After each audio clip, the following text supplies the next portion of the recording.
Hello friends, welcome to Chaitali's kitchen. আজকে আবার একটা নিউ রেসিপি নিয়ে চলে এলাম। দেখতেই পাচ্ছ, ধোকার প্যাকেট কেটে উষ্ণ গরম জলে ভালো করে এটাকে মিক্সড করে রেখে দেব 10 থেকে 15 মিনিট।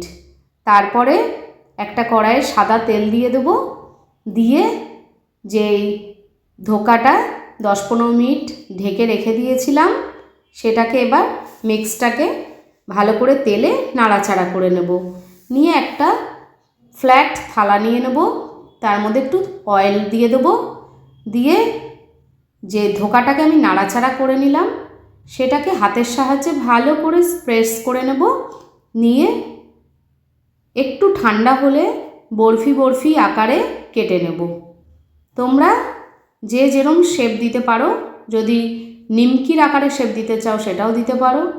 দিয়ে পিস পিস করে এবার এক এক করে তুলে একদম গরম সাদা ছাকা তেলে সুন্দর করে লাল লাল করে ভেজে নেব। তো আজকে আমরা ধোকা ভাজা রেসিপি দেখলাম।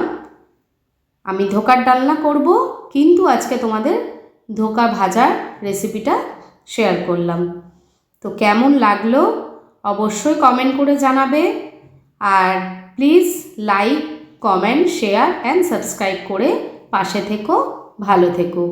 আজ আসি, আবার দেখা হবে নতুন কোনো রেসিপি নিয়ে। Bye bye.